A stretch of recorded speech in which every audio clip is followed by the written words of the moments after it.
இப்போ நீங்கள் வந்து எப்படி வந்து சர்ச்சில் உங்கள் கிக்கை முன்னாடி கொண்டு வரதுன்னு பார்த்துட்ருக்கோம் இல்லையா. அதாவது உங்களுக்கு ஃபைவரில் நிறைய ஆர்டர்ஸ் கிடைக்கணும் அப்படின்னா உங்கள் ஆக்சுவலாக ஃபைவரில் நீங்கள் என்ன சர்வீஸ் கொடுக்குறீங்களோ அந்த சர்வீஸை யாராவது தேடும் பொழுது உங்கள் கிக் முன்னாடி வரணும்.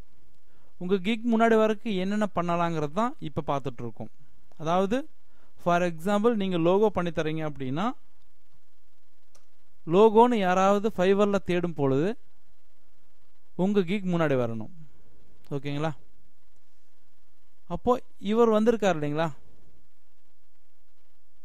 இவங்க என்ன பண்ணியிருக்காங்க அப்படின்னா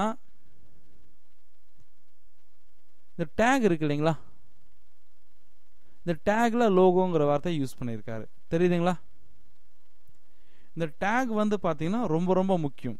அதாவது ஃபைவரில் யாராவது ஒருத்தர் நீங்கள் பண்ணுற சர்வீஸை பற்றி தேடும் பொழுது உங்கள் கிக் முன்னாடி வரணும் அப்படின்னா உங்கள் டேக்கில் வந்து நீங்கள் என்ன சர்வீஸ் கொடுக்க போகிறீங்கிறத தெளிவாக சொல்லியிருக்கணும். இப்போ இவருடைய டேக்கில் வந்து பாருங்கள், லோகோங்கிற வார்த்தை யூஸ் பண்ணியிருக்காரா. அதனால தான் லோகோன்னு தேடும் பொழுது இவரது ஃபஸ்ட்டு வருது. இன்னும் நிறைய விஷயம் இருக்குது. அந்த விஷயம்லாம் நீங்கள் கரெக்டாக பண்ணும் பொழுது உங்கள் கிக்கும் முன்னாடி வரும்.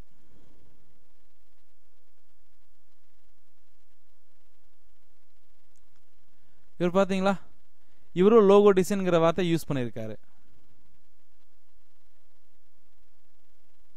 இவரும் லோகோ டிசைன்கிற வார்த்தையை யூஸ் பண்ணியிருக்காரு. அப்போது இவங்க டேக்லேயும் டைட்டிலில் டிஸ்கிரிப்ஷன் மட்டும் இல்லாமல் டேக்லேயும் லோகோங்கிற வார்த்தையை யூஸ் பண்ணியிருக்காங்க. அதனால தான் லோகோன்னு நம்ம தேடும் பொழுது இவங்க கிக்ஸ் வந்து முன்னாடி வருது. என்ன சொல்கிறேன்னு புரியுதுங்களா. மறுபடியும் ப்ரீஃபாக ஒரு டைம் பார்க்கலாம். அதாவது உங்களுக்கு ஃபைவரில் நிறைய ஆர்டர்ஸ் கிடைக்கணும் அப்படின்னா யாராவது நீங்கள் என்ன சர்வீஸ் கொடுக்குறீங்களோ அதை பற்றி அங்கே தேடும் பொழுது, ஃபார் எக்ஸாம்பிள் இப்போ லோகோ டிசைன் கொடுக்குறீங்க அப்படின்னா லோகோன்னு யாராவது தேடினாங்க அப்படின்னா உங்கள் கிக் முன்னாடி வந்தது அப்படின்னா நிறைய ஆர்டர்ஸ் கிடைக்கும். ஓகேங்களா. அப்போது நீங்கள் என்ன பண்ணலாம் அப்படின்னா உங்கள் கிக்கை முன்னாடி கொண்டு வரணும். உங்கள் கிக்கை முன்னாடி கொண்டு வரக்கு இந்த டேக்ஸ் ரொம்ப ரொம்ப முக்கியம். ஆக்சுவலாக நீங்கள் என்ன சர்வீஸ் கொடுக்குறீங்களோ அது சம்மந்தமான டேக்ஸ் நிறைய யூஸ் பண்ணுங்கள். அப்படி நீங்கள் அந்த மாதிரி டேக்ஸ் நிறைய யூஸ் பண்ணும் பொழுது உங்கள் கிக் வந்து ஈஸியாக அவங்க தேடும் பொழுது முன்னாடி வரும். தேங்க்யூ.